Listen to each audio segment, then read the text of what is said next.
Pronto, agora começamos oficialmente a nossa sessão de defesa da dissertação de mestrado do aluno Iago da Costa Nunes dos Santos. E antes de começar passo a passo dessa defesa, eu queria começar por um agradecimento aqui pela presença em banca dos queridos amigos, professores Girley da Cunha Júnior e Daniel Gunda Achem. É uma oportunidade muito especial que a gente tem aqui de fazer essa banca, de coroar o encerramento desse ciclo do mestrado de Iago. Então, muito obrigado pela presença, pela participação, pelo tempo e pela paciência para estarem conosco aqui em nossa banca. Queria também agradecer a presença de todos que acompanham aqui agora a nossa sessão de defesa do trabalho de Iago. Dizer que é um trabalho que começou há muito tempo, né, Iago? A gente já começou a ter um contato há muito tempo, a gente já tem muitas conversas, muitos bate-papos em relação ao percurso da pesquisa.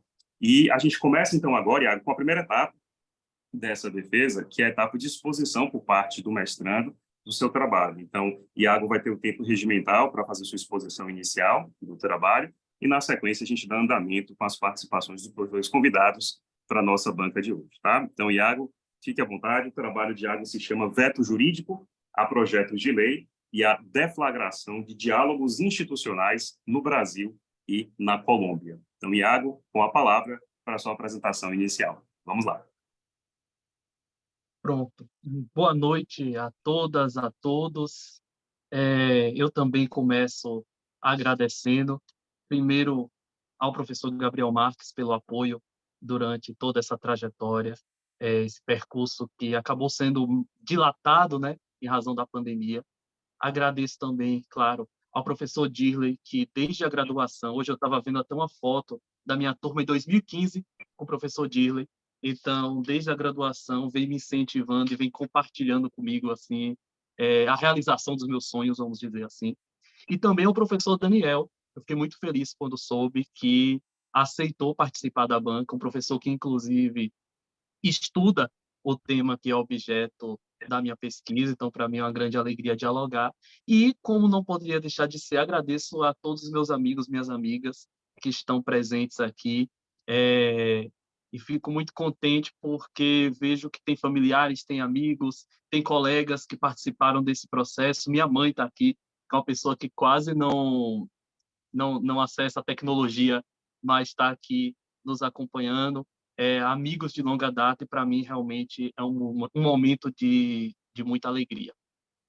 Como o professor Gabriel disse, adiantou, o tema da minha pesquisa é o veto jurídico a projetos de lei e a deflagração de diálogos institucionais no Brasil e na Colômbia. A ideia de fazer esse trabalho surgiu após pesquisar o estado de coisas inconstitucional. Inclusive, fui orientado pelo professor Dirley nessa pesquisa, no PIBIC, lá na graduação ainda, e perceber que, sobretudo na Colômbia, os diálogos institucionais eles são intrínsecos ao desempenho das competências e das atribuições dos poderes constituídos. Isso porque a disputa de poderes, a disputa de interesses, das prerrogativas, faz surgir entre esses poderes e as instituições contatos, fricções e, claro, em alguns momentos estocadas, bloqueios, mas, na minha visão e numa visão ampla, diálogos institucionais. E eu percebi que isso não era algo exclusivo da Colômbia, isso, de algum modo, se reproduzia no Brasil, ainda que com as peculiaridades do modelo brasileiro, e pude perceber que, quanto mais amplos forem os diálogos institucionais, melhores são as condições de se desenvolver e de se democratizar as manifestações do Estado, consubstanciadas aí, né, no delineamento de políticas públicas, na edição de normas jurídicas e até nos atos ordinários da gestão pública.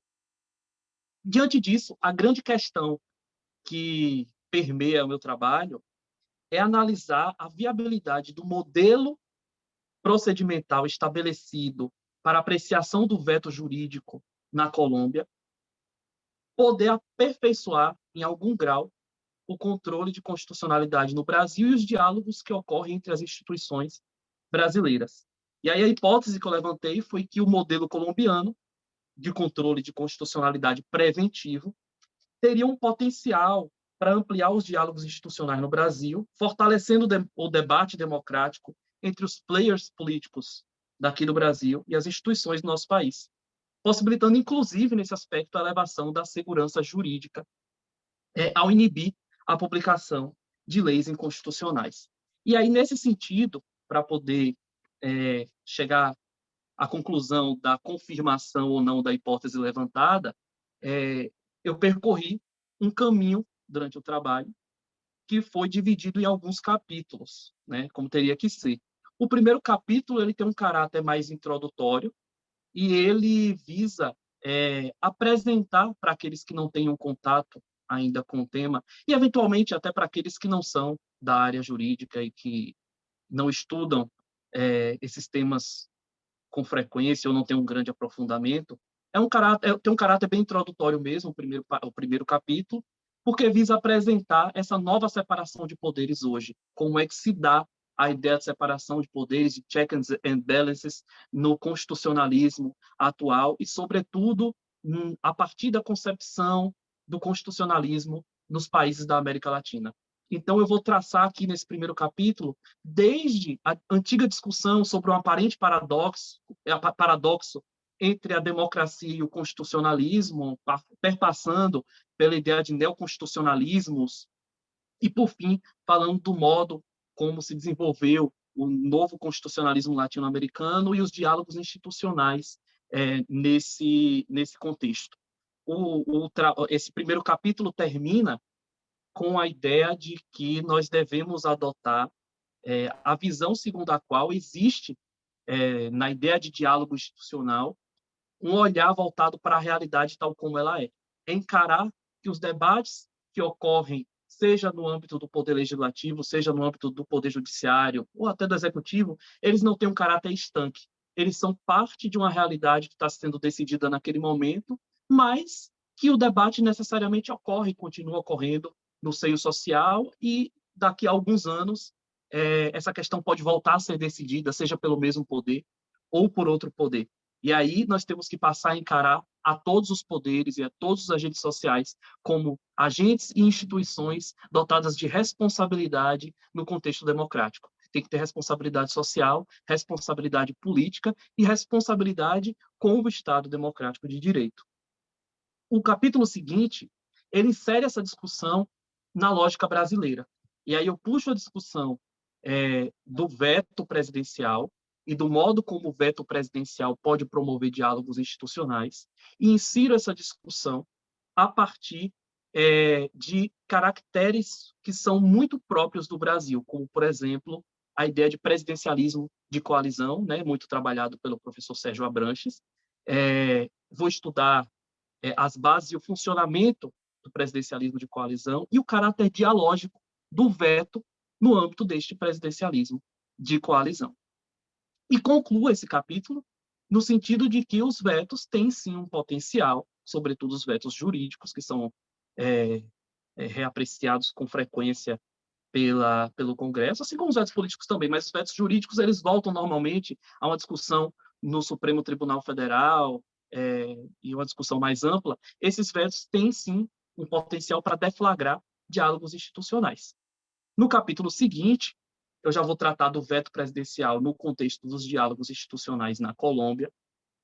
Confesso até que esse foi o capítulo mais desafiador, assim, porque eu tive que estudar o ordenamento jurídico colombiano, ao menos do ponto de vista constitucional e com esse recorte específico, né, de controle de constitucionalidade, de veto, e do modo como as instituições dialogam lá na Colômbia. E pude perceber que, assim como ocorreu no Brasil, em certa medida, os diálogos institucionais na Colômbia se desenvolveram na mesma medida em que se desenvolveu o controle de constitucionalidade naquele país. Então, à medida em que foram se robustecendo os mecanismos de controle de constitucionalidade na Colômbia, os diálogos institucionais foram também ocorrendo com mais frequência e de maneira mais eficiente. E as manifestações lá são diversas. Seja, a gente fala muito no estado de coisas inconstitucionais, tal, de coisa inconstitucional. E parece, às vezes, que é um instituto que, na prática, não tem tanta eficácia e se discute muito isso. Mas a gente vê que a Colômbia, por exemplo, desenvolveu mecanismos próprios para acompanhamento da eficácia de suas decisões, que se chama de autos de segmento ou de sentença em movimento.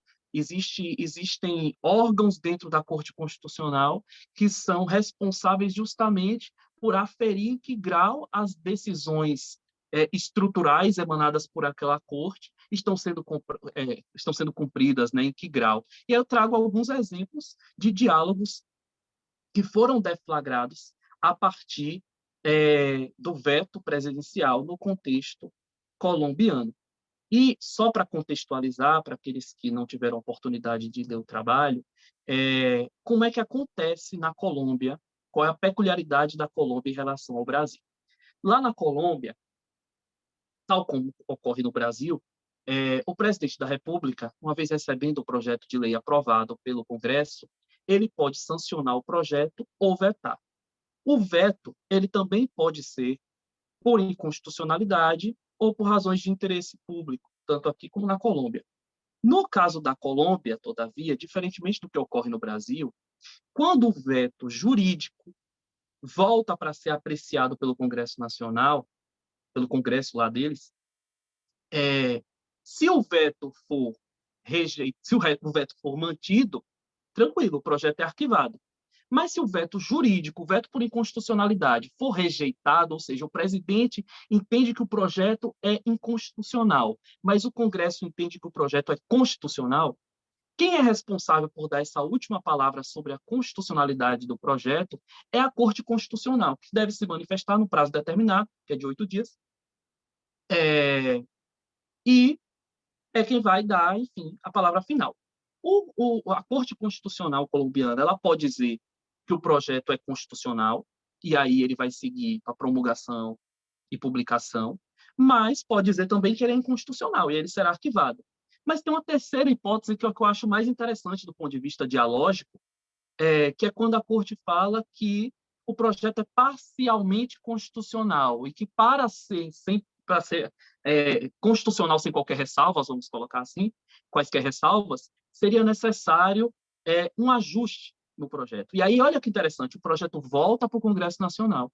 O Congresso Nacional, por meio de suas duas casas, vai poder ouvir o ministro de Estado da pasta respectiva a que diz respeito ao projeto de lei, para adequar o projeto de lei e aí sim enviar novamente para a Corte Constitucional apreciar se ele está em conformidade com a Constituição ou não. Então, o potencial de diálogo, de formação de uma decisão bem debatida nesse caso, é muito grande.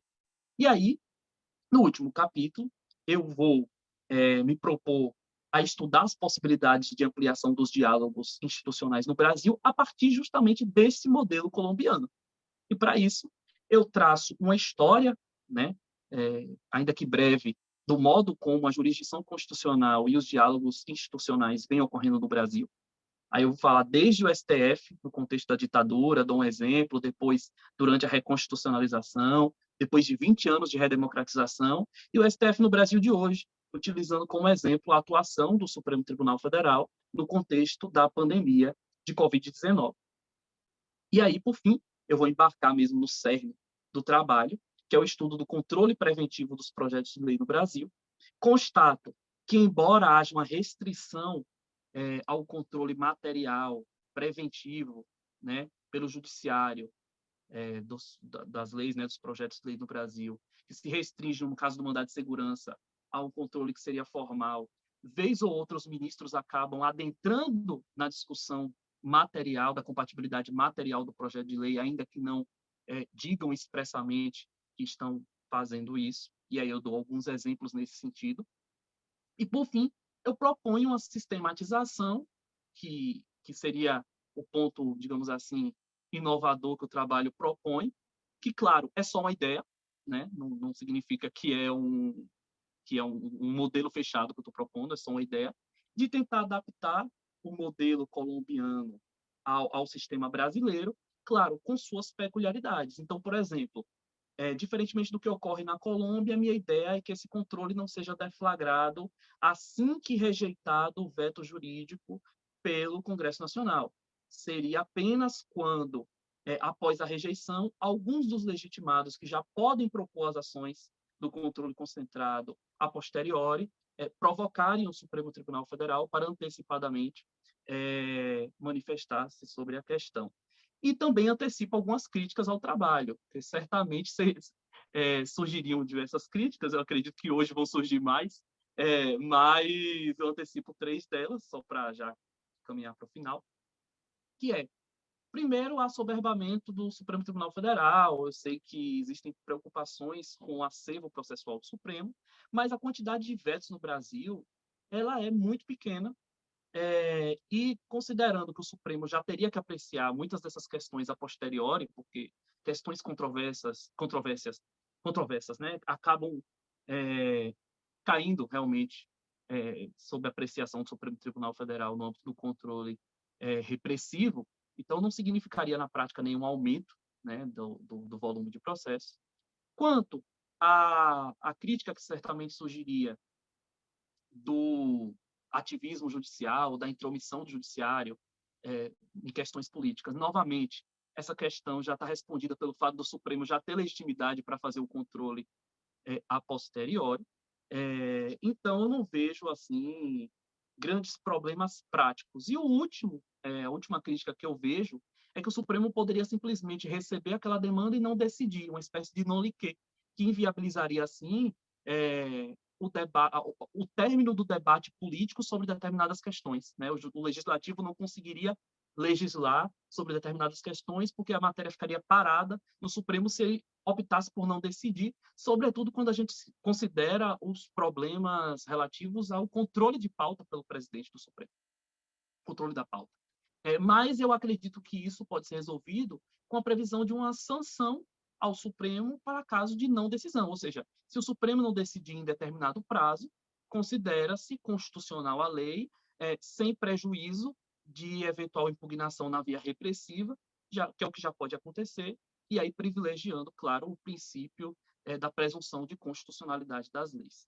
Então, a conclusão a que eu chego é que é possível adaptar esse modelo colombiano à luz da realidade brasileira, e isso aprimoraria o nosso sistema de controle de constitucionalidade, robusteceria e traria um mecanismo a mais, como já ocorre na Colômbia, como já ocorre em Portugal, como já é na França também, um mecanismo a mais de controle preventivo nessa hipótese restrita. Então, é essa conclusão que eu chego e já me coloco aqui à disposição da banca para críticas, sugestões e tudo mais. Pronto. Então, muito obrigado, Iago, pela sua apresentação inicial. Deixa eu fazer uma pausa aqui no seu tempo. Você usou 15 minutos e 58 segundos, então obrigado também pela exposição aí dentro do nosso prazo regimental. E agora a gente vai começar a segunda etapa da banca, que é a etapa de arguição, a etapa em que a gente conta com a participação dos professores, né, convidados, para fazer essa arguição.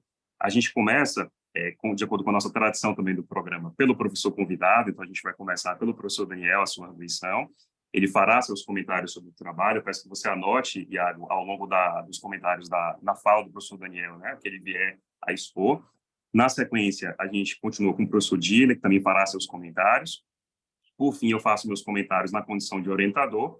E aí, ao final, a gente devolve a você a palavra para que você possa responder a todos os professores que fizeram suas participações, né? Antes de passar a palavra ao professor Daniel, eu queria agradecê-lo mais uma vez pela gentileza da participação, dizer que Daniel é uma das demonstrações mais claras do potencial positivo da internet, porque a gente não se conhece pessoalmente ainda, embora a gente já tenha participado de vários eventos em comum, né, Daniel? Já participei, já fiz uma aula para os alunos de Daniel lá no Paraná. Agora ele participa agora de uma banca com a gente aqui em Salvador, né? A gente vai participar de outros eventos, com certeza, né? Em outras ocasiões também. Então, eu fico muito feliz de a gente poder ter esses frutos positivos, né, da colaboração acadêmica, mesmo ainda sem se conhecer pessoalmente. Mas já fica o convite aí, Daniel, quando a gente puder organizar algum evento em Salvador, quando puder também passar por aqui, será muito bem-vindo, muito bem recebido, para a gente poder se conhecer pessoalmente também e, finalmente, né, marcar aí mais uma etapa nessa nossa amizade, né? Então, agradecendo mais uma vez a sua participação, agora eu passo a palavra ao professor Daniel, que fará a sua arguição. Vamos começar, então, vamos lá. Muito obrigado, professor Gabriel. É um prazer estar aqui virtualmente com vocês. O professor Gabriel, como ele disse, é alguém que eu ainda não conheço pessoalmente, mas quando me perguntam sobre ele, você conhece o professor Gabriel? Claro, é meu amigão. Não conheço pessoalmente, mas já tenho esse sentimento em relação a ele, graças aos diálogos que a gente vem travando virtualmente já há algum tempo, né? Há alguns anos, na realidade. e é um prazer enorme poder participar, então, aqui dessa banca sob sua orientação, que, de fato, um trabalho muito bem escrito, já adianto, foi um trabalho que eu gostei muito de ler.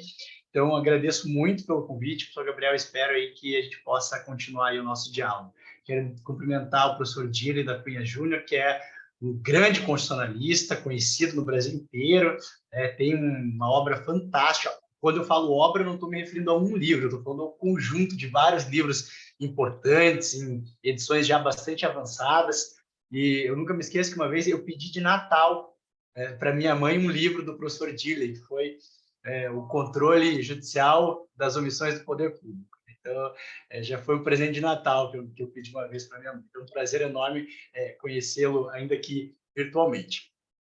E eu vou dizer para você alguma coisa antes de começar aqui as minhas considerações sobre o seu trabalho, vou até começar aqui o meu cronômetro, que a pandemia só trouxe coisas ruins, ela não trouxe coisas boas. E entre as coisas ruins que a pandemia trouxe, uma delas foi tornar mais fácil a participação em bancas por meio do computador. Acho isso péssimo, porque eu adoraria estar aí nessa terra maravilhosa que é a Bahia, de todos os santos, encantos e axé. Inclusive, estive aí recentemente no Carnaval de Salvador, que eu costumo ir sempre. Então, eu adoraria estar de novo aí com vocês, comer um acarajé, mas tenho certeza que no futuro a gente vai poder organizar. Claro que eu estou brincando, né?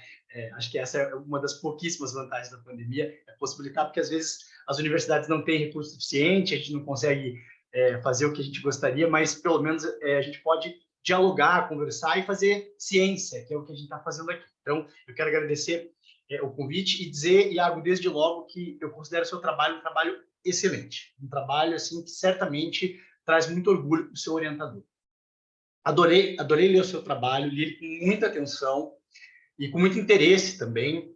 Primeiro porque você trata de um tema que é pouco explorado, que é a questão do veto e principalmente com o enfoque que você deu, que é o veto como um possível elemento deflagrador de um diálogo institucional entre os poderes. Então, essa perspectiva de análise do veto, ela é pouco explorada. Então, tem uma vantagem da escolha desse tema.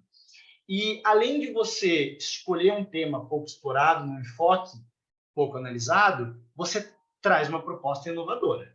O teu trabalho traz uma proposta de lege ferenda de modificação de uma das competências do Supremo Tribunal Federal.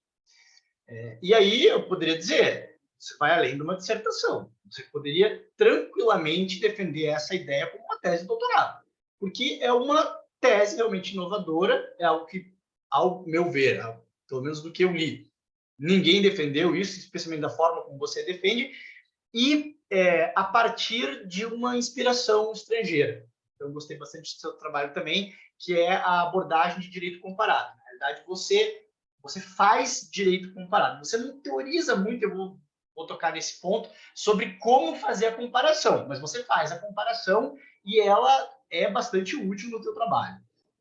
Gostei também que você avançou as possíveis críticas ao seu trabalho, você elenca 3 críticas, e você já foi rebatendo elas ao longo da redação. E foi interessante porque, enquanto eu estava lendo o seu trabalho, eu já sabia o que você ia defender no final, né? Obviamente, eu estava para ver desde o resumo, da introdução, etc. Eu já tinha notado entre as perguntas aqui uma das críticas que você levantou e já rebateu, eu até apaguei. Uma delas eu ainda vou insistir nela, mas foi interessante. Quando eu cheguei na parte, ali no último item, que você levanta as críticas e rebate, eu pensei, é isso que a gente tem que fazer na academia. Na academia, a gente não tem que defender a ideia e ponto final. A gente já tem que pensar nas possíveis críticas e, de forma dialética, rebatê-las. E eu gostei muito disso que você fez. Eu gosto muito dessa apreciação dialética nos argumentos, especialmente quando você está propondo algo diferente. Achei que os teus capítulos estão todos muito bem concatenados, muito bem relacionados. Então, o que você trata numa parte, depois você retoma. Então, cada uma das partes do seu trabalho ela se comunica com as demais e ela se justifica. A razão de ser dela no trabalho aparece um pouco mais para frente. Claro que em alguns pontos você foi além, você aprofundou, tratou de algumas perspectivas que você não precisava ter ido tão a fundo. né? Então, quando você trabalha, por exemplo, o constitucionalismo latino-americano, você trabalha algumas questões que não são o tema principal do seu trabalho, mas fazia sentido, né? Não é algo que está descolado do seu tema, porque, afinal de contas, você está comparando Brasil e Colômbia, então você quer justificar. Você, olha, eu não estou comparando alhos com bugalhos, eu estou aqui dentro de um contexto constitucional que é o da América Latina. Então, não digo que você tratou de um tema que não tivesse relação com o seu trabalho, mas você foi além. Ali você talvez não precisava ter aprofundado tanto, mas você aprofundou e isso não prejudica em absolutamente nada o seu trabalho.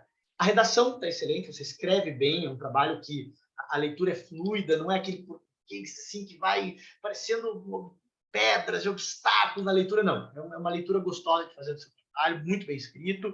E a bibliografia, que eu acho um aspecto indispensável num trabalho, que ela seja bastante extensa e com obras de qualidade. Então, você tem uma bibliografia nacional e estrangeira bastante extensa, de muita qualidade, você trabalha autores clássicos, inclusive estrangeiros importantes, mas você também traz autores novos, e eu gostei muito do seu trabalho, ele explora artigos de revistas científicas, capítulos de obras coletivas e também teses. Então, eu gostei disso também, dessa diversidade aí das suas fontes.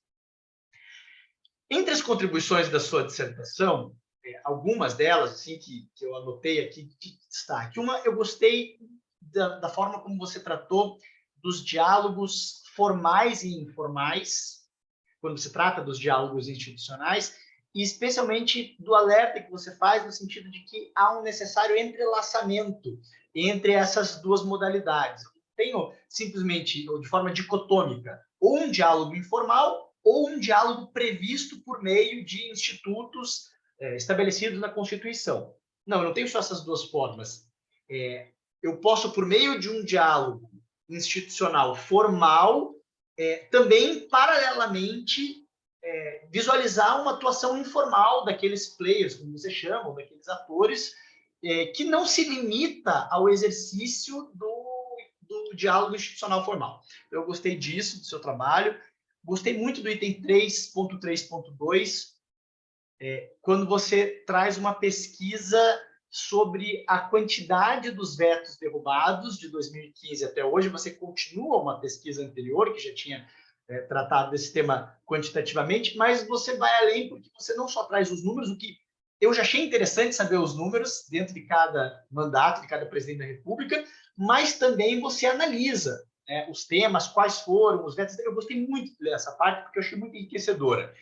Você não teoriza apenas, você mostra como os institutos que você trabalha, eles acontecem na prática constitucional brasileira. Eu gostei muito disso também.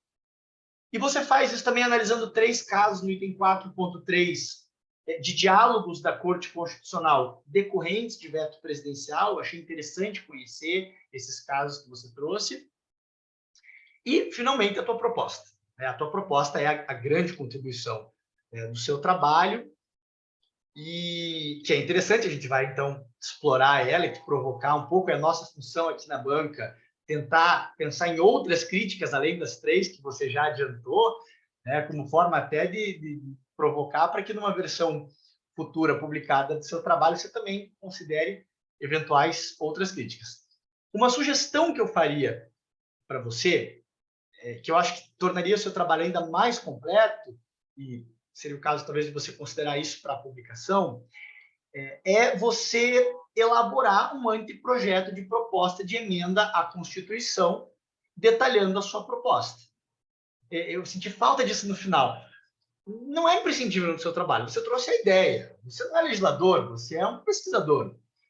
Mas você pode elaborar uma proposta com artigos e já dizer exatamente quais são os artigos da Constituição que você pretende modificar, qual que vai ser o conteúdo. Não sei se é o caso de regulamentar tudo na Constituição ou simplesmente prever a competência do Supremo e depois prever isso no plano legislativo, uma lei que discipline essa competência. Então, isso acontece, por exemplo, no caso da súmula vinculante. A Constituição veio, trouxe alguns parâmetros, depois veio a lei e disciplinou de forma mais detalhada. Então, você pode fazer isso também. Você pode até ir além, você pode fazer um anteprojeto de PEC e um anteprojeto de lei disciplinando isso. talvez eu esteja exigindo demais, no sentido de querer muitos detalhes, e que talvez não caiba a você dizer esses detalhes. Mas eu acho que, no mínimo, ali um anteprojeto de PEC seria interessante constar no seu trabalho. Alguns aspectos que eu anotei que talvez valha a pena você revisar no trabalho são os seguintes. O primeiro deles é no item 3.1, na página 58 e seguintes, quando você traz uma breve análise da origem e do desenvolvimento do poder de veto. Você começa falando do veto na Grécia Antiga e na Roma Antiga.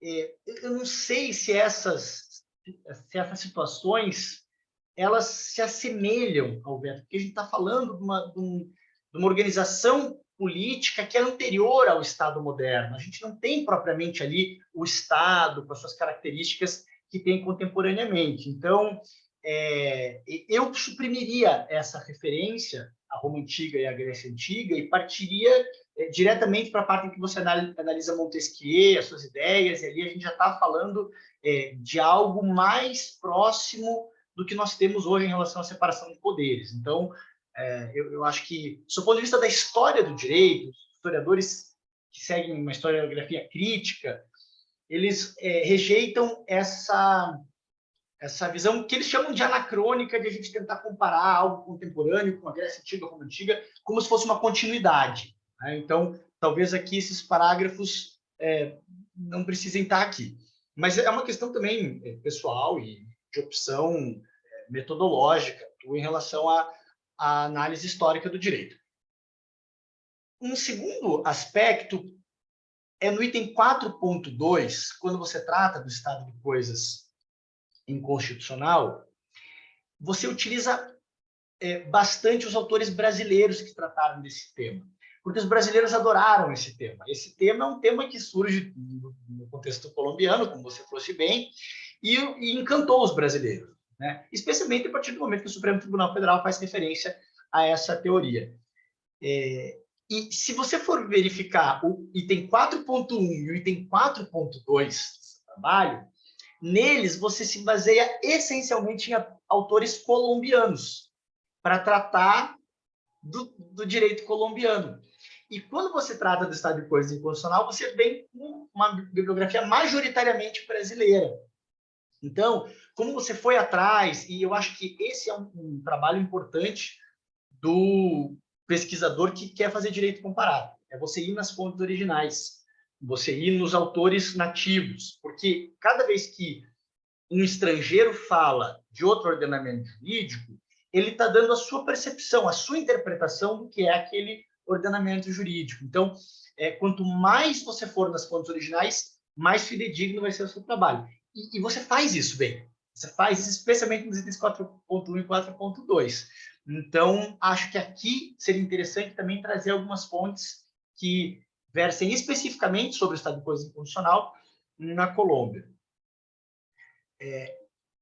Um outro aspecto que assim, eu só fui sentir, eu fui entender bem por que você quis tratar desse tema e trazer essa proposta, lá no item 5.2.1, quando você fala do controle preventivo dos projetos de lei no Brasil. Só lá aparece o teu problema de pesquisa, que você resolve com a tua proposta. O teu problema de pesquisa essencial, mais do que querer que haja diálogos institucionais no Brasil, é o fato de que, na prática, o Supremo Tribunal Federal tem aceitado um tipo de controle judicial preventivo de constitucionalidade, sem estabelecer um critério claro para dizer quando cabe e quando não cabe esse controle. Esse é o teu problema de pesquisa. E ele só vai aparecer lá no teu item 5.2.1. Eu acho que seria interessante, na introdução, você já dizer, olha, o Supremo Tribunal Federal tem uma jurisprudência vacilante em relação ao controle judicial preventivo, isso é problemático, então vamos verificar quais são as formas de solucionar esse problema. E aí você traz a tua proposta. Claro, você não precisa, na introdução, eu não digo que o conteúdo do teu item 5.2.1 tem que vir todo para a introdução, mas eu acho que uma alusão a esse problema e a essa situação na introdução seria interessante para o seu trabalho, porque eu demorei para entender a principal razão que te moveu a defender essa ideia? Me parece ter sido essa. Foi pelo menos a impressão que eu fiquei ao chegar nesse ponto do seu trabalho. E aí, ali nas páginas 147 e 148, quando você menciona a PEC 33, você diz assim: as decisões proferidas em ADI que analisassem a constitucionalidade de emendas constitucionais não produziriam efeito imediato, efeito vinculante, eficácia contra todos, e serão encaminhadas à apreciação do Congresso Nacional.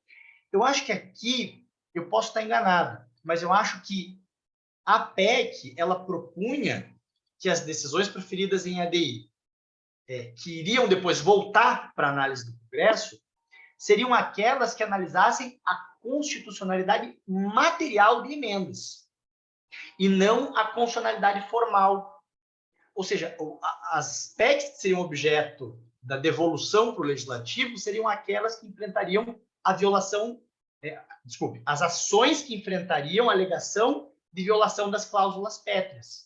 Então, eu acho que você resolveria isso só acrescentando ali, depois de analisassem a constitucionalidade, a palavra material. Analisasse a constitucionalidade material. Só para especificar um pouco mais em relação a essa PEC. Bom, antes de passar para as perguntas, eu vou também fazer uma sugestão que não é necessariamente para você modificar nesse trabalho e nem para a versão publicada, eu acho que não é necessário, não é imprescindível. Mas como aqui a gente vem para trazer algum tipo de contribuição, eu acho, Iago, que você gosta de fazer pesquisas em direito comparado, comparando sistemas jurídicos. Dá para ver que você domina não só o espanhol, mas também o inglês, ao menos na leitura, porque você cita obras e textos publicados em inglês, e acho excelente que você continue nesse caminho. Eu sou entusiasta do direito comparado e acho que seria interessante que você continuasse suas pesquisas, fizesse doutorado e seguisse aí nessa linha. E no Brasil, a gente adora o direito comparado. A gente faz, o Supremo gosta, os tribunais em geral gostam, né? E nós, pesquisadores, gostamos também. Mas, embora a gente faça a comparação nas nossas pesquisas, a gente não teoriza sobre como fazer a comparação. Então, essa não é uma preocupação muito frequente no Brasil. Tanto é que nós não temos nas faculdades a cadeira de direito comparado, como um ramo do conhecimento voltado à teoria da comparação entre sistemas jurídicos. A gente pode até ter uma disciplina no mestrado, no doutorado, sobre direito constitucional comparado. E aí eu vou trabalhar uma comparação entre o Brasil e a Colômbia, só vou trabalhar textos de direito constitucional. Isso a gente faz. Mas essa preocupação com a teoria do direito comparado, ela não é tão presente no Brasil. Se a gente for nos Estados Unidos, se a gente for na França, se a gente for na Itália, a gente vai ver nas faculdades de direito que existe essa cadeira. Bom, é natural, então, que a gente não se preocupe tanto com isso. Eu acho que seria interessante que nos teus trabalhos futuros, que explorarem o direito comparado, você traga os autores que teorizam sobre isso. E aí, vou fazer a sugestão de um professor que o professor Gabriel conhece também, que é o professor Pierre Legrand, professor da Sorbonne. Ele já veio várias vezes aqui lecionar, quem sabe na próxima a gente consegue organizar para ele ir na Federal da Bahia também, a gente tem conversado sobre isso, o professor Gabriel e eu. E o professor Pierre Legrand, ele tem 2 livros que foram já traduzidos para o português e publicados no Brasil. Um deles é Como Ler o Direito Estrangeiro, o outro é Direito Comparado com Compreendendo a Compreendê-lo. E, além disso, tudo que ele já publicou em inglês, ele tem muita coisa publicada em inglês, inclusive um livro recente chamado Negative Comparative Law. O professor Pierre Legrand, ele tem uma visão crítica do direito comparado, no sentido de que ele rejeita a premissa que a maioria dos autores do direito comparado adota, de que todos os ordenamentos têm muitas coisas em comum. O professor Pierre Legrand diz que a gente tem que olhar o direito estrangeiro buscando as diferenças e não as semelhanças. Porque, para a gente considerar que 2 sistemas são semelhantes, a gente precisa abstrair muito. Se a gente for olhar nos detalhes, há muitas diferenças, porque, afinal de contas, o direito ele é o resultado de uma construção cultural. Então, o direito constitucional colombiano ele é essencialmente diferente do direito constitucional brasileiro. A gente pode dizer, nos 2 países eu tenho controle repressivo de constitucionalidade, tenho. Mas se a gente for olhar os detalhes, os mecanismos, eles são diferentes, e é natural que sejam diferentes, né? Tanto é que são diferentes que você olha, eu estou olhando para o direito colombiano, tive uma ideia interessante, me inspirei, acho que a gente pode aprimorar o direito brasileiro, não sem considerar as diferenças, não sem considerar as necessidades de adequação, né, de adaptação. Então, eu não vou simplesmente transplantar algo da Colômbia e trazer para o Brasil. Eu acho que a tua visão, ela segue mais ou menos essa linha do professor Pierre Legrand. Então, eu considero que os textos dele podem ser úteis para a tua perspectiva de direito comparado. E aí, finalmente, já me alonguei muito, vou então para as perguntas. A primeira delas, uma pergunta bem pontual. Você menciona que em Portugal eles têm mecanismos um pouco parecidos com esse que você mencionou, e você menciona que em Portugal existe um prazo para o exercício desse controle. Não digo prazo para o tribunal se manifestar, mas um prazo para deflagrar ou iniciar esse controle. Você fala no teu trabalho que você acha interessante o Supremo Tribunal Federal ter um prazo para decidir, porque senão, se eles forem pedir vistas e nunca mais devolver, prejudica o processo legislativo. E você também fala que não seria algo automático. Poderiam os legitimados para propor ADI também ter legitimidade para propor esse controle preventivo. Você acha que os legitimados, seria o caso de prever um prazo prescricional, por exemplo, para o ajuizamento da ação? Não ficou claro para mim essa questão no seu trabalho. Você acha que teria um prazo para os legitimados proporem essa ação? Essa é a minha primeira pergunta. A minha segunda pergunta é a seguinte: será que a tua proposta ela não encontra um óbice numa das cláusulas pétreas, que é a que fala da separação dos poderes? Digo pelo seguinte: você não está propondo eliminação de um dos poderes. Se fosse isso, era óbvio, encontra o óbice. Mas quando a PEC 33 estava em debate, muitos autores, até a revista Veja, se for a revista Veja, fez um alarde, colocou Atenas numa cruz, na capa da revista, é o fim da separação dos poderes, etc. Mas muitos autores sérios questionaram a proposta, dizendo que a cláusula pétrea do artigo 60, parágrafo 4º, que prevê a separação dos poderes, ela não é violada somente quando você elimina um dos poderes, mas também quando você elimina o desenho institucional que o constituinte originário traçou nas relações entre os poderes da República. E nós não temos no nosso sistema constitucional, pelo menos não previsto expressamente na Constituição, hipóteses de controle preventivo de constitucionalidade de leis exercido pelo Poder Judiciário. Então, você estaria, com a tua proposta, afetando o desenho institucional da relação entre os poderes traçado pelo Constituinte originário. Então, a minha primeira pergunta para você é: será que essa seria uma quarta crítica à proposta? Eu não sei se ela se enquadra em alguma das outras três, ou se seria uma quarta crítica. Você não está afetando o desenho institucional traçado pelo Constituinte originário? Então, essa é a minha segunda pergunta para você. E a minha terceira e última pergunta, ela acho que está relacionada à primeira crítica. Não, acho que é a segunda, se eu não estou enganado.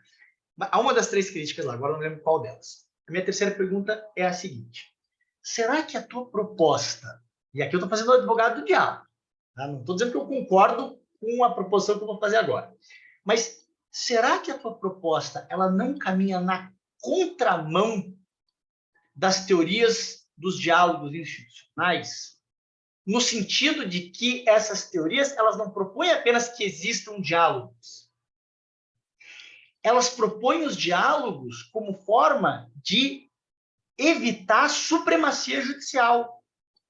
Elas propõem os diálogos como forma de chamar o executivo e o legislativo, ou então o próprio povo, para decidir sobre questões que o Poder Judiciário ou uma Corte Suprema ou uma Corte Constitucional decidiram. Então, o que está na base dessas teorias é buscar o diálogo não pelo diálogo, mas buscar o diálogo para eu ter outros atores que não o Poder Judiciário ou uma Corte Constitucional dando a última palavra. E por que eu pergunto se ela não está na contramão do fundamento dessas correntes dialógicas?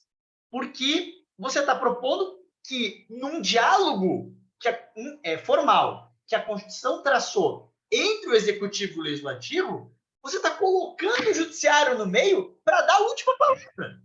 Você pode dizer assim, não, peraí, mas eu já respondi essa crítica ali, quando eu disse que, na realidade, o Supremo Tribunal Federal já pode fazer isso depois. Eu já tenho o controle repressivo, ele já existe. Tudo bem. Mas você está antecipando o momento e você está impedindo que o Executivo e o Legislativo terminem o processo de elaboração de uma lei. Você está matando ela antes dela existir. Então, você está sufocando o Legislativo e o Executivo desde antes. Você vai dizer, não, mas eu estou propondo corrigir algo que depois o Supremo já tem o poder de corrigir, eu só estou antecipando.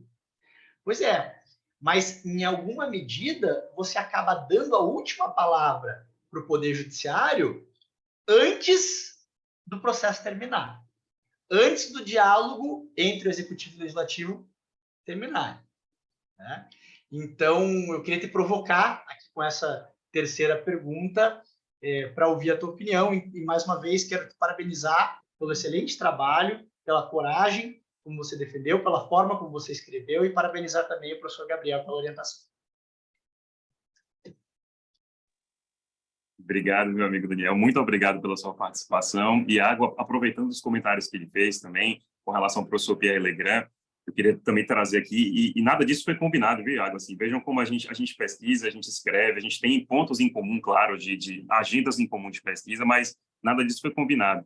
Esses livros que o professor Daniel comentou, do professor Pierre Legrand, eu tenho, inclusive, e eu tenho a alegria de dizer que eu tenho autografados, porque a gente teve a chance de conversar lá em Paris, a gente tomou café, né, discutindo esses livros também.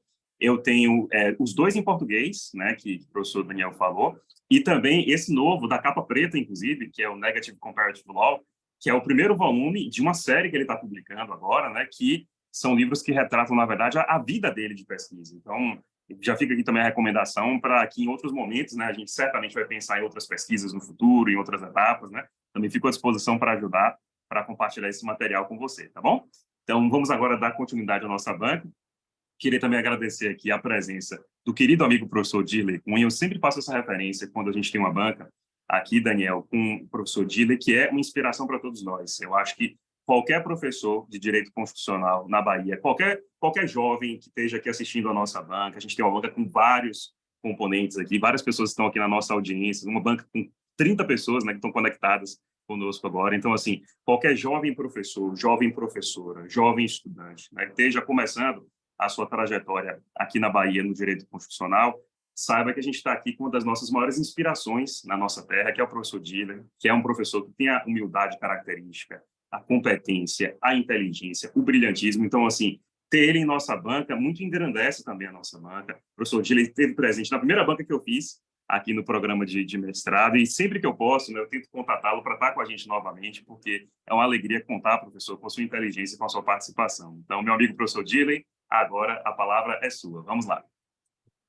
Boa noite, senhoras e senhores. Professor Gabriel, Vossa Excelência sempre pecando pelo excesso, que eu reputo, não é, a nossa amizade, que não é da semana passada ou do ano passado, mas sim de mais, né, de uma, talvez até 1,5, 2 décadas. Eu fico muito feliz por estar participando, né, do fechamento desse vitorioso e desafiador ciclo, né, do mestrando Iago, um jovem de talento imenso, e fico, né, um grande devedor da gentileza do amigo professor Gabriel Marques por me dar essa oportunidade de participar aqui dessa importante sessão pública de defesa dessa dissertação do Iago, né?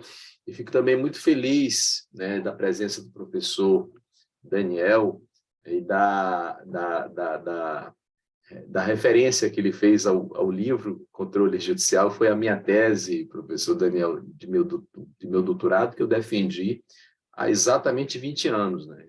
A minha defesa de tese foi em 2003. Né? Não foi uma defesa fácil, porque falar do controle judicial das omissões do poder público há 20 anos era muito mais difícil do que falar 20 anos depois, né? É claro que há 20 anos nós não tínhamos ainda, né, nenhuma, digamos assim, justificativa teórica, né, que tratasse, por exemplo, da teoria dos diálogos institucionais ou constitucionais, de modo que a nossa linha, né, de pesquisa para defender a possibilidade do controle judicial das omissões do poder público foi mais na perspectiva do reconhecimento da força normativa da Constituição, né, da autoprimazia constitucional, da supremacia e prevalência da Constituição diante das omissões do Estado, de uma maneira geral. Fico muito feliz, né, com a lembrança que Vossa Excelência, professor Daniel, fez a esse respeito, porque eu defendi essa tese em 2003, encaminhei no finalzinho de 2003 para a editora Saraiva, que ainda era a grande editora Saraiva, né?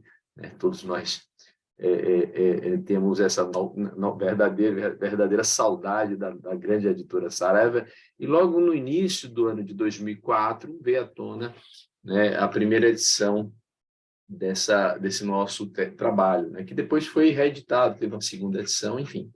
Fico muito feliz aí pela lembrança, né? Então, professor Gabriel Marques, professor Daniel, é uma alegria imensa compartilhar, né, esta mesa virtual, sobretudo diante de um trabalho, né, de uma pessoa que, para mim, né, merece todos os nossos elogios e todos os nossos reconhecimentos, principalmente nós aqui da casa que acompanhamos, né, professor Gabriel, toda a trajetória do Iago, talvez o professor Daniel, né, por não ter acompanhado, né, de maneira bastante aproximada, né, a caminhada e a trajetória do professor Iago, talvez não se sensibilize muito, né, como nós nos sensibilizamos, né, como o Iago mesmo mencionou, né, eu encontrei lá na graduação, né. A gente pode dizer, professor Gabriel, que nós somos, né, os pais intelectuais, né, dessa criança, que não é mais tão criança assim, mas na época era, né? Na época era. Então, a gente vem desde o nascimento ali acadêmico, acompanhando aí a trajetória do Iago, a trajetória marcada, né, por um comprometimento assim, inigualável, isso é fato.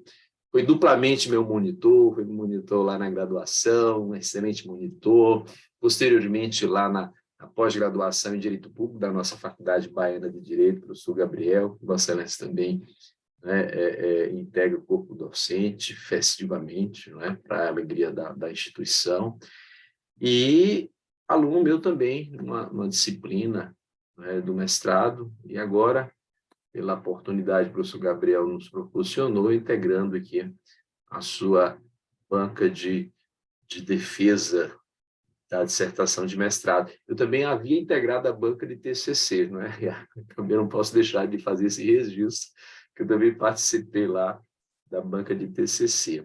Bom, de um modo geral, eu tenho muito pouco a contribuir, porque o professor Daniel já trouxe tudo bem redondinho, com considerações sensacionais, magníficas, com preocupações extremamente procedentes, né?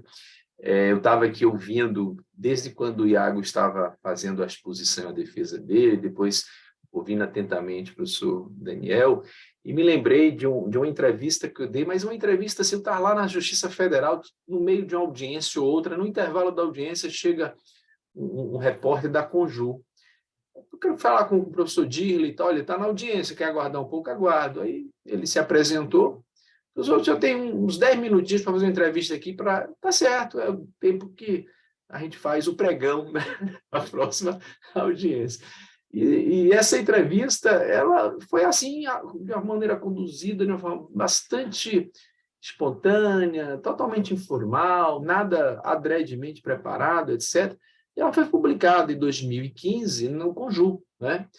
E me recordei desse detalhe porque eu já defendia, né, o controle preventivo, não nos moldes, né, ineditamente defendido pelo Iago nesse trabalho, na perspectiva do direito constitucional colombiano, mas eu defendia mais tendo como arranjo inspirador, né, o sistema constitucional francês, que o professor Gabriel é uma autoridade, né?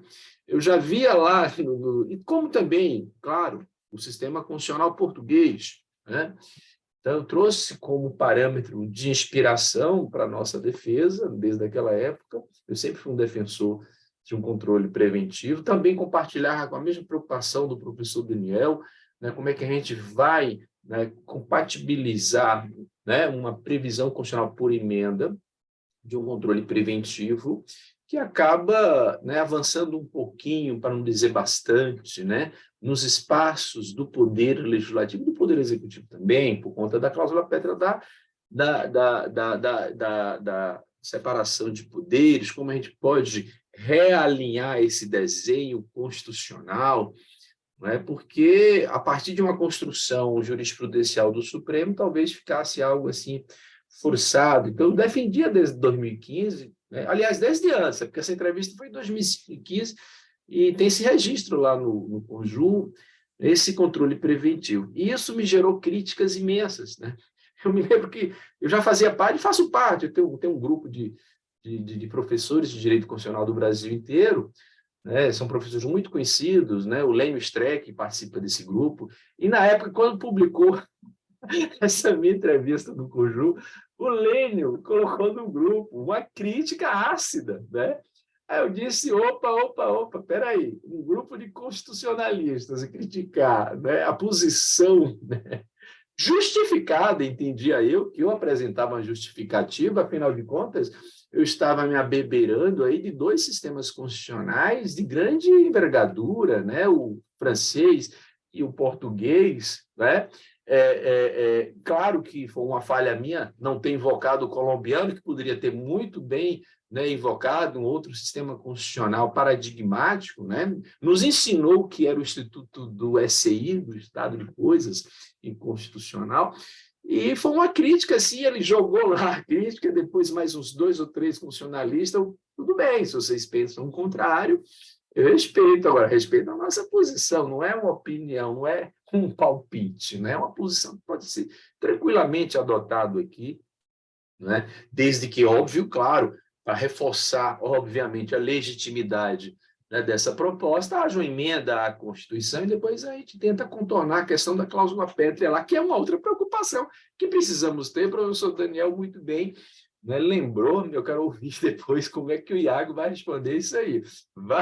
Eu vou dando tempo para você aqui, Tiago, vai pensando aí, eu vou falando um bocado de coisa e você vai pensando aí, já para dar as respostas a ele. Eu não tenho nenhuma pergunta a fazer, como eu disse, tem um pouco a contribuir, até porque eu apresento a minha total, né, adesão à proposta do Iago. O Iago poderia ter defendido isso na perspectiva do sistema constitucional francês ou português, mas ele fez o recorte dele, né, foi consciente, né, ao fazer esse recorte dele, optou por trazer aí como paradigma, né, o sistema constitucional colombiano, uma opção que eu acho interessante, não é? Que eu acho super interessante também.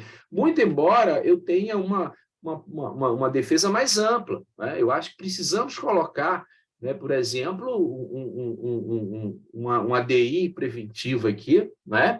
Como o sistema constitucional português prevê lá no artigo 278, né, a possibilidade de se provocar o Tribunal Constitucional Português, submetendo a ele, né, a apreciação de uma inconstitucionalidade preventiva, né? Que atores podem provocar isso? O próprio presidente da República pode provocar isso, a depender, claro, né, do instrumento normativo, como também parlamentares, enfim.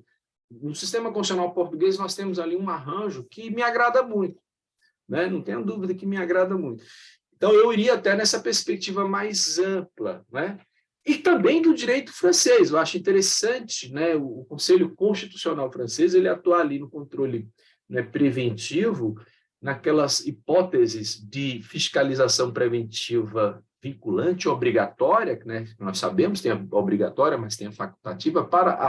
Na facultativa precisa ser ele provocado, etc.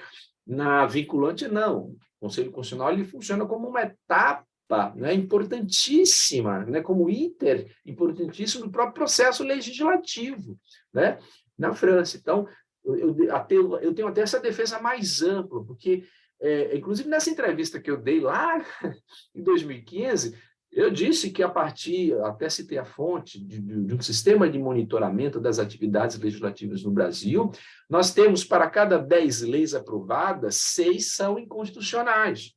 Então, o legislador está precisando aprender a legislar, né? Ou seja, está precisando estudar muito direito constitucional para não produzir digamos assim, né, um arcabouço legislativo no qual 60% padece do vício da inconstitucionalidade. Olha, em termos matemáticos, né? Se nessa perspectiva, né, de cada 10 leis, 6 que saem do Congresso, quando eu falo sair do Congresso, já sai com a sanção, não é? Já passando por essa questão do veto jurídico constitucional que nos interessa aqui. 6 padecem do vício. Por que não se adotar um controle preventivo nos moldes do sistema francês, ou até também no sistema português, né? Ou nessa perspectiva do direito colombiano, como o Iago traz? Talvez, né, digamos assim, o estrago constitucional fosse menor, né? Ou talvez nem existisse, com essa possibilidade da Suprema Corte, onde houver, ou do próprio Tribunal Federal também, onde houver, tomar essa decisão final a partir de uma verdadeira insegurança, né? Porque eu vejo insegurança. Se o presidente da República entende que aquela proposta que veio do parlamento viola a Constituição e apoia o veto jurídico constitucional, veto esse que é posteriormente rejeitado pelo próprio parlamento que aprovou a proposta, nós temos um estado de insegurança, né? E para se resolver esse verdadeiro estado de insegurança, tem que se chamar um terceiro desinteressado para arbitrar isso aí. E esse terceiro tem que ser, sem sombra de dúvida, o Tribunal Constitucional de houver a Suprema Corte, né? Eu até costumo dizer o seguinte: a teoria dos diálogos institucionais é uma teoria muito bonita, muito bacana, mas não há nenhuma dúvida de que a decisão final vai caber a uma Suprema Corte ou a um Tribunal Constitucional. Só que essa decisão ela vai ser produzida, aquela coisa de quem é que dá a última palavra. Entendo? Mesmo no âmbito da teoria dos diálogos, quem dá a última palavra é o Judiciário através de um Tribunal Constitucional ou de uma Suprema Corte. Agora, com uma diferença de que, para a teoria dos diálogos, o Tribunal Constitucional e a Suprema Corte vai dar uma decisão, digamos assim, concertada, porque ele vai construir aquela decisão a partir de uma solução que previamente foi dialogada, né? Nós já temos, por exemplo, né, de forma bem efetiva, essa teoria a partir das audiências públicas que acontecem no Supremo Tribunal Federal, a partir da intervenção do amicus curiae, porque ele vai dar uma decisão na qual ele obteve como fundamento para racionalizar a sua atividade jurisdicional as manifestações nas audiências públicas das organizações da sociedade civil, né? Assim como do terceiro, né, colaborador informal da figura do amicus curiae. Isso já é, de uma certa forma, não é, a aplicação em concreto, né, em real, da teoria dos diálogos institucionais. Mas, mesmo assim, a decisão final vai caber ao judiciário. Então, aquela história de dizer, olha, a teoria dos diálogos institucionais não seleciona, né, quem vai dar a última decisão, a meu ver, padece de um certo equívoco, porque alguém tem que decidir, né? Alguém decidir. Agora, claro que é uma decisão que resulta, né, de uma relação de diálogo. É o que o juiz faz no âmbito do processo judicial, né?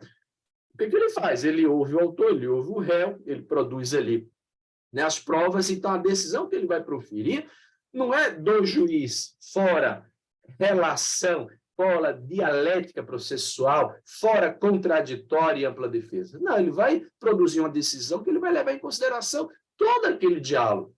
Então, eu costumo dizer, eu não quero, né, é claro, afirmar que os teóricos que defenderam os diálogos institucionais ou constitucionais não foram inéditos em suas propostas. Mas o diálogo institucional sempre existiu no Estado democrático de direito, onde há ampla defesa, contraditório, devido processo legal, fair trial, processo justo, racionalidade, razoabilidade, proporcionalidade e justiça da decisão. Sempre houve, né? Sempre houve. Agora, é claro que a gente precisa encontrar meios para se ampliar mais ainda, né, esse diálogo dessas instâncias deliberativas, possibilitando, portanto, até, se for o caso, né, trazer a sociedade civil.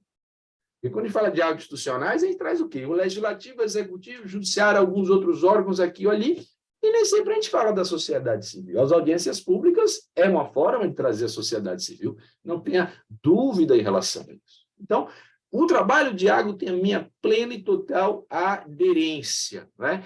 Mas, para dizer que eu não fiz uma crítica, eu vou perguntar a Iago, o que foi que aconteceu com a sua conclusão? Uma página.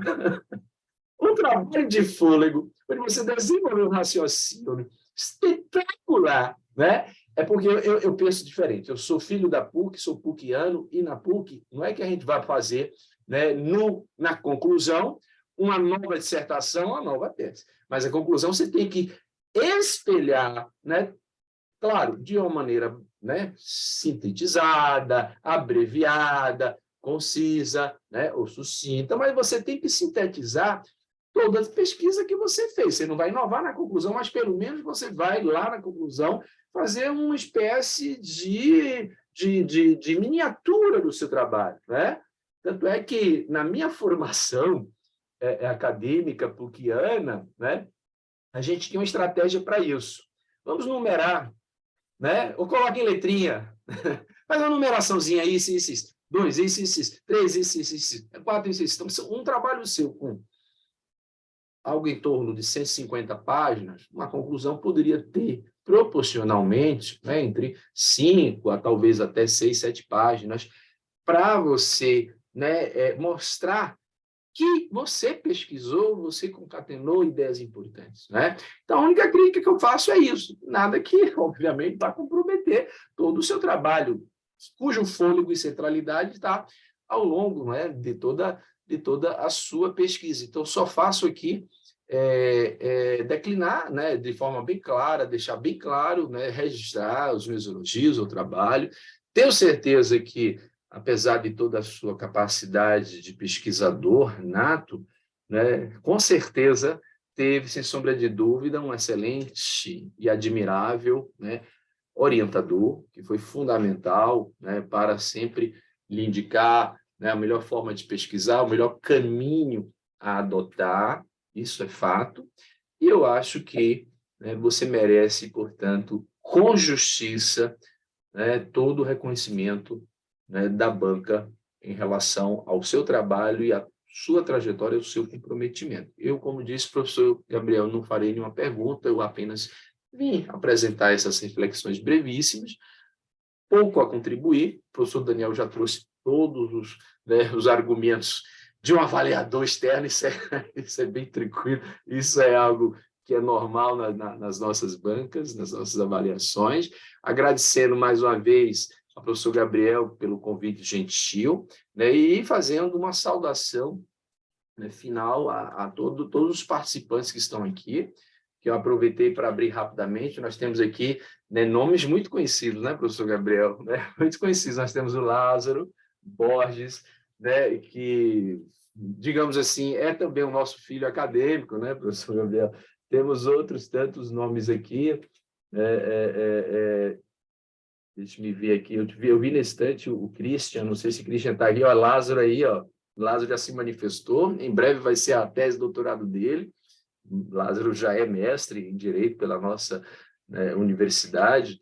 Há pouco eu vi o Christian, mas parece que ele saiu. Enfim, uma saudação muito especial a todos que estão participando, a esse horário aqui da noite, né, desse momento tão feliz na vida do Iago. Parabéns, Iago.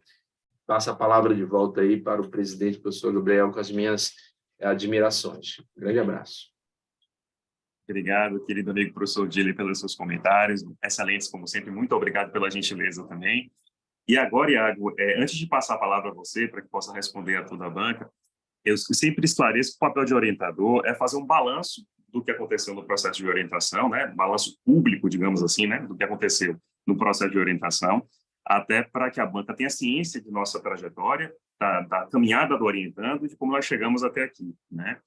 E esse balanço, Iago, no seu caso em particular, é muito especial, é um balanço muito qualificado, sabe? Assim, você teve um perfil, assim, um percurso acadêmico que é daqueles assim que orgulha qualquer orientador. Então, muito obrigado pela oportunidade da gente conversar, da gente poder aprender conjuntamente, né? Porque foram vários. Eu perdi a conta de quantos e-mails a gente trocou, conversas de áudio no WhatsApp, né? Bancas que a gente tentou simular.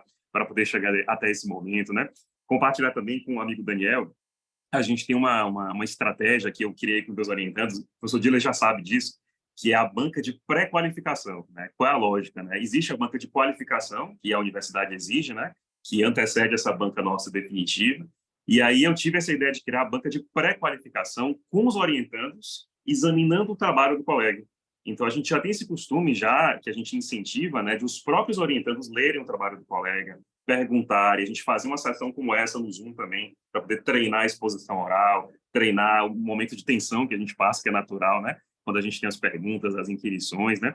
Então, a gente teve a banca de pré-qualificação, teve a banca de qualificação, agora é a terceira banca, que, enfim, é a banca definitiva, e que eu acho que coroa, Iago, assim, acho que os professores Daniel e Dira foram muito corretos aqui, muito justos ao salientar a qualidade da sua pesquisa. Tem um ponto que eu queria trazer também, que reforça quem é Iago, eu acho que a maturidade que ele teve nesse processo. Quando a gente passou por uma dessas bancas, a banca de qualificação, eu me lembro que na banca de qualificação, o professor Fábio sugeriu para ele alguns caminhos do trabalho, né, que seriam caminhos que tornariam o trabalho diferente do que é o trabalho hoje. Também seria com muita qualidade, né, mas ele trilharia um resultado diferente, digamos assim, do perfil que foi apresentado hoje. E eu lembro que a gente conversou nesse momento, eu falei, olha, Iago, a gente vai explicar aqui tudo, a gente vai colocar tudo aqui claramente que pode acontecer, mas a decisão final é sua com relação ao qual percurso você vai tomar. E Iago refletiu algum tempo, depois me mandou um áudio bem grande, né? Eu lembro que eu ouvi seu áudio, Iago, eu tava num trem voltando de viagem lá na França, e ouvindo seu áudio, e orgulhoso de você, rapaz, assim, orgulhoso da sua maturidade, orgulhoso de você dizer, olha, eu entendo e respeito essa opinião acadêmica, né? Mas eu vou escolher um outro caminho, que é aquele que é mais fiel ao que eu desejo colocar nesse trabalho, né? Tem muito a ver com o que o professor Diller colocou quando ele relata lá a crítica que ele recebeu no grupo do WhatsApp, né? Quer dizer, a gente tem que incentivar a pluralidade, a divergência acadêmica respeitosa, né? Não é porque cada um pensa de uma forma que a gente vai desrespeitar o outro, né? Ou de acusar o outro de algo equivocado. Então, veja que importante você teve nesse momento, né? Que decisão importante sua de enfrentar esse momento delicado, de ter dois caminhos possíveis para o trabalho, dizer, vou seguir, vou manter esse caminho em nome daquilo que eu acredito. Eu acho que isso é coroado hoje nesse processo, né? Que reconhece a sua qualidade e reconhece também a sua maturidade. É importante trazer isso para a banca, Iago, porque às vezes na vida acadêmica, a gente vai enfrentar esses desafios mesmo. A gente vai ter argumentos muito bons para um lado, argumentos muito bons para o outro lado, uma dúvida e a gente vai ter que escolher um caminho e enfrentar e estar pronto para as críticas também. Eu acho que você está muito maduro e eu fico muito feliz de ter participado desse processo também na condição de orientador, tá? Vou te passar a palavra agora para que você tenha a chance de responder aos comentários e arguição do professor Daniel e do professor Diller também. Vamos lá. Vamos lá. Primeiro dizer que agradecer pelos comentários, pelos questionamentos, pelas críticas, pelos elogios, pelas sugestões. Dizer que enquanto os senhores falavam, eu me emocionei algumas vezes aqui. Devo começar pontuando, inclusive, o professor Dirley aí, dizendo, eu tenho pouca contribuição para fazer. Não, não é nada disso, é porque o trabalho, na verdade, diante da proximidade que a gente tem, reflete, querendo ou não, aquilo que construímos enquanto raciocínio conjuntamente, né? A minha formação perpassa pelas ideias do professor Dirley, do professor Gabriel, dos demais professores da UFA. Então, começando aqui de trás para frente, eu saliento isso e digo que esse trabalho, de alguma maneira, é um trabalho que não é só meu, é um trabalho conjunto, que ele resulta da construção de coisas que a gente vem enfim, edificando desde o início de tudo, lá em 2015, quando eu entrei na graduação em Direito. E devo salientar ainda, professor, sem querer me alongar quanto a esse ponto, que talvez ele não saiba, mas quem foi a primeira pessoa a me dar a ideia de fazer pesquisa foi o professor Dirley, quando chegou e disse, vocês deveriam escrever, lá no segundo semestre da graduação, deveriam escrever para a revista do CEPEG, que à época estava com o edital aberto, artigo, e aí eu super achei interessante, e desde então mergulhei nesse mundo da pesquisa. Mas passando aqui aos... Isso tudo sem agradecer, obviamente, quanto ao ponto que o senhor fala aí das escolhas e da nossa trajetória, sem deixar de agradecer, claro, ao seu apoio na minha tomada de decisões, porque não tem como tomar uma decisão difícil durante um processo de escrita, de pesquisa, sem o apoio do orientador. Então, seu papel também, claro, é fundamental, e isso é publicamente reconhecido, não precisa nem reafirmar. Indo, então, para as questões que foram pontuadas, eu agradeço aos professores, e começando pelo professor Daniel, que fez críticas que eu anotei tudo aqui, tudo anotado aqui, enorme no papel, com detalhes, faço questão. E, assim, professor, primeiro eu queria agradecer pelas críticas, dizer que algumas das reflexões que o senhor trouxe são questões que também me angustiaram durante a escrita do trabalho. Então, por exemplo, quanto ao prazo para o ajuizamento da ação, que foi a primeira pergunta propriamente dita que o senhor colocou. Isso foi uma questão que eu fiquei refletindo, e aí, na nota de rodapé, número 528, acho que é da página 158, salvo engano, se eu não tiver, deixa eu ver aqui, nota de rodapé, eu acho que é na nota de rodapé 528, eu chego a pontuar isso de uma forma muito sutil, é verdade, mas eu chego a dizer aqui, é na página 152 do PDF, que é a 151 do trabalho. Eu chego a dizer que traço um comentário dizendo que um dos grandes problemas do controle judicial preventivo é, sem dúvida, a determinação do momento de sua intervenção, né? E aí, o professor Anderson Cavalcante Lobato, ele traz algumas realidades, né, que existem nos ordenamentos jurídicos, tanto na Alemanha, enfim. E aí, diante da reflexão que ele traz do direito comparado, eu concluo no final dizendo assim: diante disso, para o quanto proposto aqui, poder-se indicar como momento adequado ao controle preventivo de constitucionalidade aquele interim temporal compreendido entre a rejeição do veto jurídico pelo Poder Legislativo e a efetiva publicação do projeto de lei. Eu sei que costuma demorar cerca de 48 horas, né, para essa promulgação acontecer. Poderia-se imaginar que o prazo seria exíguo demais, mas eu acredito que, do ponto de vista da lógica jurídica, eu só consegui vislumbrar, pelo menos por enquanto, esse prazo a impedir, digamos assim, a produção de efeitos da norma, para impedir a publicação de uma norma que eventualmente pode ser inconstitucional. Então, foi esse prazo que eu imaginei, mas, de fato, é só uma ideia, né? Estou, de fato, aberto a sugestões.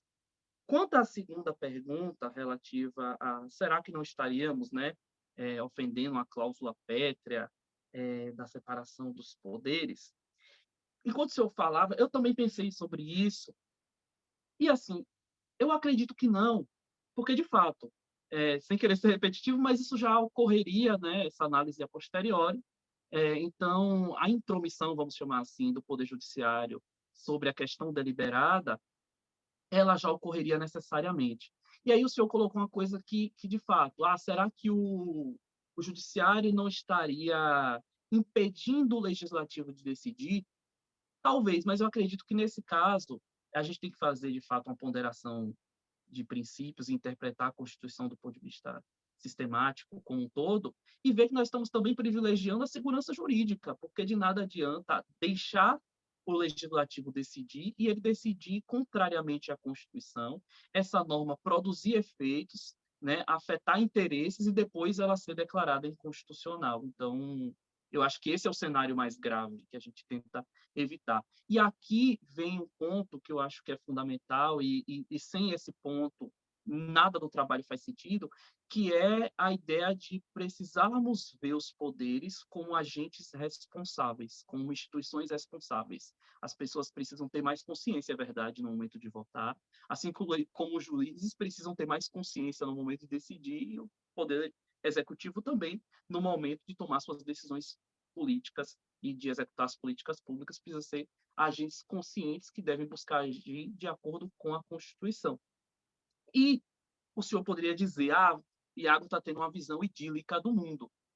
Mas, por outro lado, se for para termos uma visão realista, de acordo com os exemplos que eu trago no próprio trabalho, essa análise preventiva ela já acontece, o que é pior, sem nenhuma regulamentação constitucional, de maneira absolutamente enviesada, né? Muitas vezes os ministros, em decisões monocráticas que nunca são submetidas ao colegiado, tomam, né, adotam determinado posicionamento, dizendo que estão apreciando o caráter da constitucionalidade ou não, do ponto de vista formal, do projeto de lei, e acabam se miscuindo sobre a aferição da compatibilidade material do projeto de lei.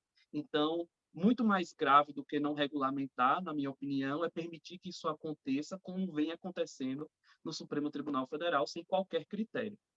E quanto à terceira contribuição, quando o senhor falou, será que sua ideia não vai na contramão da teoria dos diálogos institucionais e tudo mais?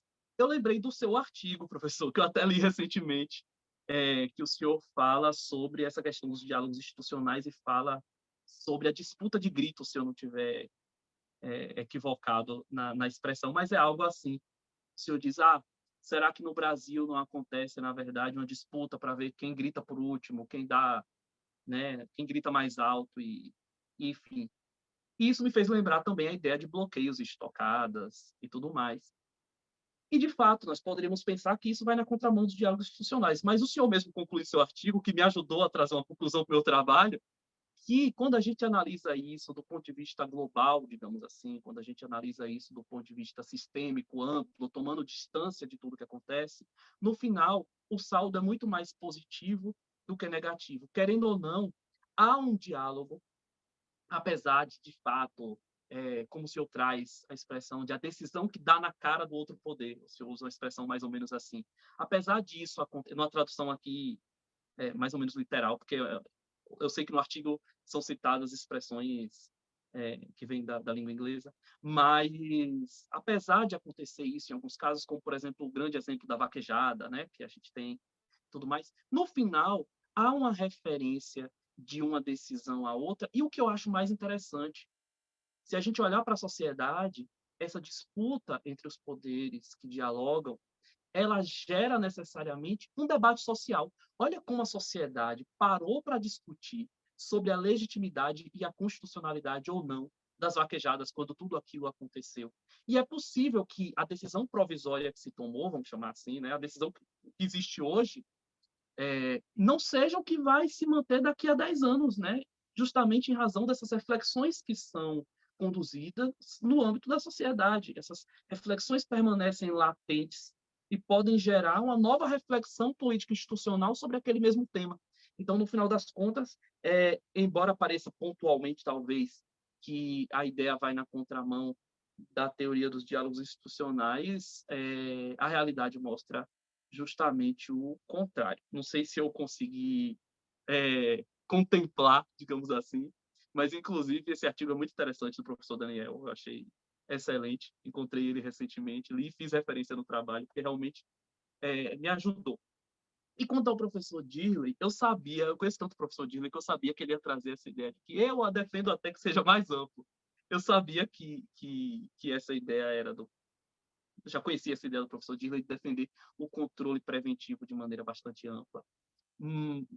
Mas eu confesso que, primeiro, para ter um caráter inovador da pesquisa, porque eu sei que essa ideia já é defendida, inclusive por ele, né, há muito tempo, e também porque eu sei que existem leis no Brasil, projetos de leis no Brasil, que estão ali muito mais para um motivo político-eleitoreiro, vamos chamar assim, né? O parlamentar ele propõe para dizer para a base dele que está propondo, mas aquele projeto nunca será sequer colocado em discussão e votação.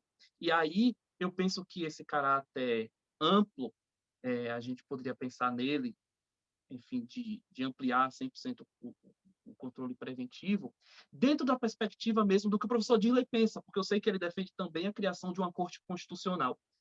Eu não sou contra, só não fui tão longe no trabalho. Eu acho que se tivéssemos uma corte constitucional, a gente poderia pensar nesse caminho, eu acho que é um caminho realmente muito interessante, mas eu fico preocupado aí sim com o volume de processos que isso poderia gerar no contexto que nós temos hoje de um Supremo Tribunal Federal.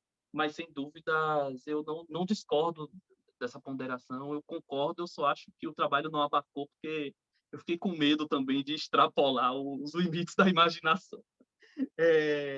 E quanto à conclusão, professor, eu concordo com o senhor que a conclusão realmente não ficou tão grande, mas aqui, para usar uma expressão popular, fazendo minha meia-culpa, talvez uma das coisas que tenha me que tenha me levado a fazer uma conclusão talvez mais curta, seja o fato de já haver, no final dos capítulos, uma conclusão parcial relativa àquele capítulo. Então, talvez, de fato, tenha sido excessiva meu caráter sintético, vamos chamar assim, mas eu fiquei com medo de soar um pouco repetitivo, já que já havia as conclusões parciais dos capítulos antes, enfim, sintetizando a ideia daqueles capítulos. Então, eu basicamente retomei na conclusão. Mas eu agradeço demais pelas ponderações, pelas críticas, tudo anotado aqui. Vou fazer alguns ajustes sim, no trabalho. Agradeço demais mesmo. Enfim, estou aqui à disposição. 100% gratidão.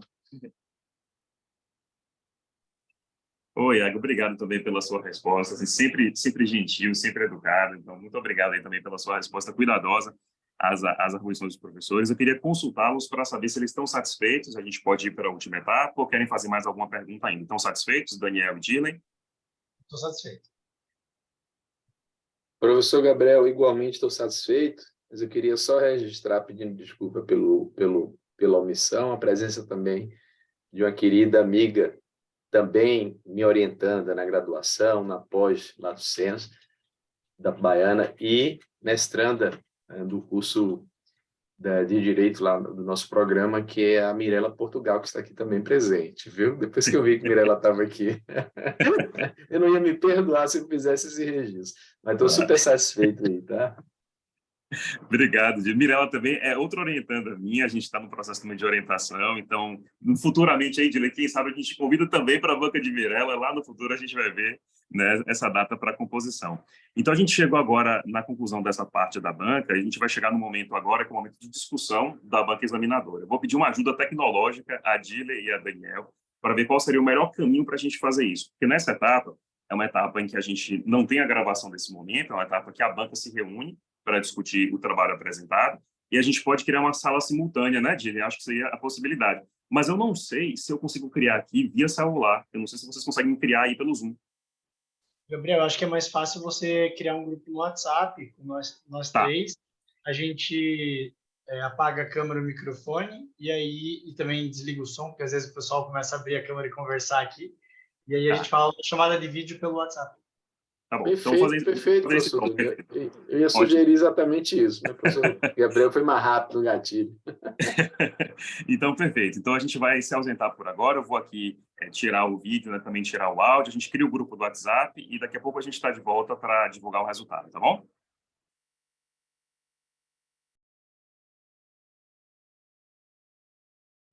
Parabéns, Iaguito. Foi sensacional. Parabéns. Obrigado. Você está em Pernambuco, é?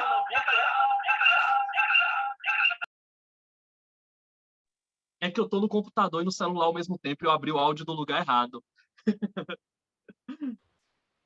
Mirela, seu áudio está fechado. Perdeu meus elogios.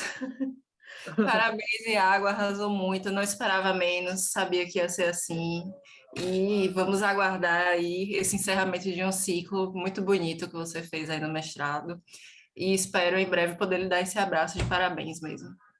Vocês vão começar daqui a pouco a me fazer chorar, é? Eu que agradeço. Parabéns, Iago, sem defeitos, sem defeitos mesmo. Um arraso. Muito bom. Porque esse Samira aqui. Gente, Samira é uma pessoa que eu conheci no primeiro semestre. Ela é tão incrível, ela está aqui. Ela saiu da faculdade, mas Samira é incrível.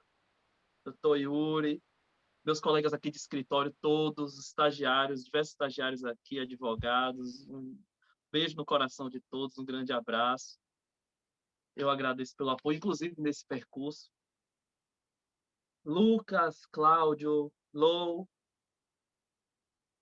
Quem é iPhone? Não sei, deve ser Amanda. Carlos, eu agradeço a todos e Deixa um abraço carinhoso para todos. Ricardo aqui também. Lu, beijo no coração.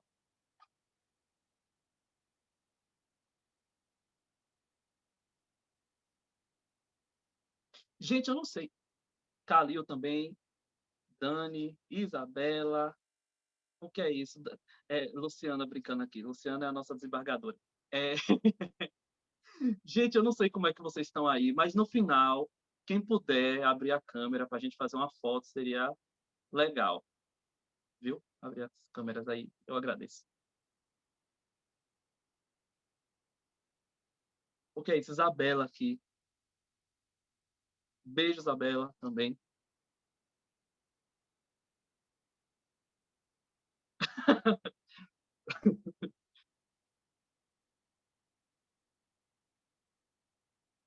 Não tem problema, Luciana. Bota só o rosto. Comemoração, eu não sei. Temos que marcar. Ó, o professor Daniel voltou.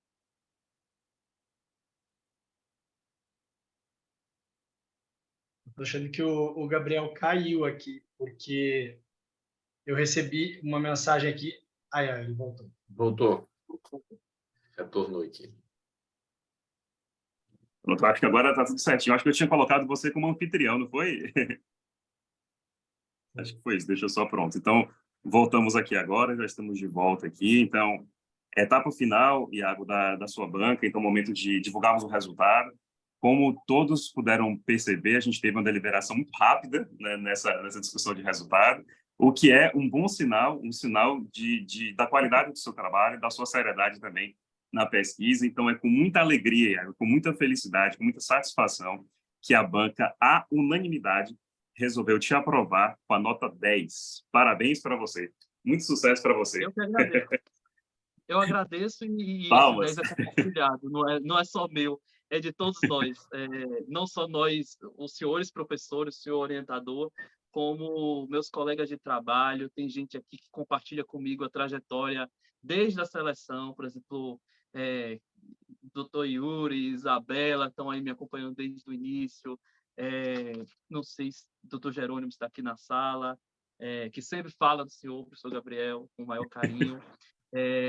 Luciana, enfim, eu vou citar o nome de todo mundo. Meus colegas todos que acompanharam essa trajetória, que são seus orientandos, que leram o trabalho, que opinaram diversas vezes. Então, eu acho que a gente não faz nada sozinho, tudo é muito compartilhado. A minha mãe, claro, está aqui, que foi quem prezou pela minha educação formal, né? Deixo um grande beijo. E assim, eu sou 100% gratidão, agradeço muito as pessoas. E vou só pedir um favor, professor, que eu até pedi no intervalo, que as pessoas, quem puder, claro, abrir a câmera para a gente tirar uma foto agora no final, para eu Vamos lá. registrar. Eu fico muito feliz. Espera aí, deixa eu... Quem puder aí. Cadê Luciana, que estava reclamando que não ia abrir a câmera? Bora, Luciana. Vamos tirar uma foto bonita. Todo mundo com a câmera aberta. Uma foto bonita, para pelo menos preencher uma das páginas aqui do Zoom. Pronto, Luciana já abriu. Cadê a Isabela? A Isabela abriu porque ela está em outra câmera. Eu vou tirar um print aqui.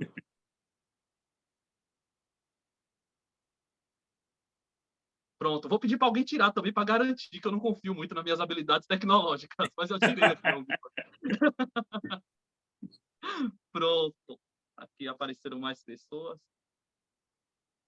Pronto. Pronto. Fotos tiradas. Acho que sim. Então podemos concluir agora com muita alegria. Então, professor Daniel, muito obrigado pela participação mais uma vez. Professor Dirley, muito obrigado pela participação mais uma vez. Vamos só ceder essa parte final para as últimas palavras dos professores para a gente poder encerrar, tá? Então, professor Daniel, palavras finais para a gente poder concluir. Eu quero parabenizar o Iago pelo excelente trabalho. Fiquei muito feliz de participar da tua banca. Para mim foi uma honra, aprendi muito com a leitura do seu trabalho e espero vê-lo publicado em breve. E espero poder também no futuro estar com vocês aí em Salvador. Muito obrigado, Gabriel. Professor Dirley, então, palavras finais para a gente concluir. Parabéns imensamente aí, Iago, para você. Como eu havia dito antes, não era surpresa. Justíssimo o merecimento, o reconhecimento, né? Você fez jus diante de todo o percurso que você fez, todos os sacrifícios, todas as concessões, e hoje você conclui, não é, um ciclo importante na sua vida com êxito magnífico. Parabéns para você, né, um abraço para sua família e todos que estão aqui presentes, não é, e saudações do professor Daniel, professor Gabriel. Então, só para a gente poder concluir, Iago, mais uma vez agradecer a presença de todos e aqui na figura da sua mãe, que você referenciou com tanto carinho, com tanta gentileza, também agradecer por toda essa dedicação, que a gente sabe que a gente tem aqui o resultado de todo um cuidado, de todo um amor que vem desde o começo, né, Iago? Então, assim, a gente celebra também aqui o amor, eu acho que isso é muito bonito, né? Porque certamente o amor pela educação, o amor pelo respeito, pela cordialidade, que fizeram você ser quem você é, né? E nos trazem aqui a oportunidade muito especial de participar desse momento tão importante da sua trajetória. Então, muito obrigado a todos pela presença, uma boa noite a todos. A gente fica por aqui, Iago, e mais uma vez, parabéns para você, viu? Obrigado a todos, um forte abraço, forte beijo no coração de todos. Valeu mesmo, de verdade. Tchau, tchau. Boa noite, Thiago. Tchau, Parabéns. pessoal. Valeu. Parabéns, Iago. Valeu, Amanda. Cláudio, tchau, tchau. Lu, beijos. Minha Deza, desembargadora. A gente chama ela, professor, de desembargadora, só porque ela era assessora no TJ e a gente disse que ela que manda na gente. Tchau, tchau. Um abraço, professor. Um abraço, meu amigo. Foi um prazer, viu? Tudo de bom, meu Prazer velho. todo mundo. Vamos seguir Valeu, em frente aí, valeu. porque novas etapas Com certeza. virão. Com fé em Deus, viu? Com certeza. Um abraço. Tchau, tchau. Um abraço.